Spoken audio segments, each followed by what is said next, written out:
Right breaking news చూస్తున్నాం. Heroine అంశుపై చేసిన వ్యాఖ్యలకు దర్శకుడు త్రినాథ్ రావు క్షమాపణలు చెప్పారు. మహిళలకు అంశుకు తన మాటల వల్ల బాధపడ్డ ఆడవాళ్ళందరికీ క్షమాపణలు తెలియజేసుకుంటున్నానని ఆయన క్లారిటీ ఇచ్చారు. నా ఉద్దేశం ఎవరిని బాధ కలిగించడం కాదన్నారు దర్శకుడు త్రినాథ్ రావు. తెలిసి చేసినా తెలియకుండా చేసినా తప్పు తప్పే అని అన్నారు. పెద్ద మనసు చేసుకుని క్షమిస్తారని కోరుకుంటున్నానని దర్శకుడు త్రినాథ్ రావు వీడియో ఒకటి విడుదల చేశారు.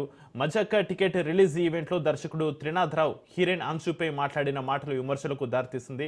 ఇక ఇప్పటికే దర్శకుడు త్రినాథ్ రావు వ్యాఖ్యలపై తెలంగాణ మహిళా కమిషన్ సీరియస్ అయింది.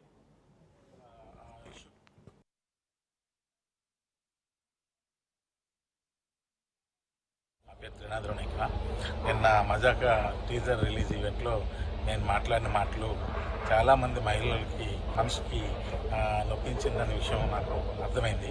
అయితే ఇది అందరికీ చెప్తున్నాను, నేను ఏదో నవ్వించే ప్రయత్నంలో అనుకోకుండా నా నోట్లోంచి వచ్చిన మాటలే తప్ప నేను వాంటెళ్ళి చెప్పింది కాదు. అయినా సరే మీరందరికీ మనసు నొప్పించింది కాబట్టి తప్పే. కాబట్టి నేను మనస్ఫూర్తిగా మీ అందరికీ క్షమాపణలు తెలియజేస్తాను. పెద్ద మనసు చేసుకుని క్షమించండి. ఎందుకంటే మా ఇంట్లో కూడా ఆడపిల్లలు ఉన్నారు. నేను అంశు గారికి కూడా నేను క్షమాపణ తెలియజేస్తాను. నేను ఏదో కామెడీ కోసం మా హీరోయిన్ని ఏడిపించే ప్రాసెస్లో వాడిని మ్యానరిజం కూడా చాలా పెద్ద తప్పు జరిగిపోయింది. అది కూడా వాంటెడ్లీ చేసింది కాదు, ఊరికి అక్కడ ఉన్న వాళ్ళని అందరినీ నవ్విద్దామని అనుకున్నాను. కానీ ఇది ఎంత పెద్ద ఇష్యూ అవుద్దని అనుకోలేదు. దయచేసి దానికి సంబంధించిన వరకు కూడా వాళ్ళ మనోభావాలు దెబ్బతీసి ఉంటే ఆ పర్సన్స్ అందరికీ కూడా మనస్ఫూర్తిగా క్షమాపణ తెలియజేస్తాను. నా పేరు త్రినాథ్ రావు. నిన్న మజాక్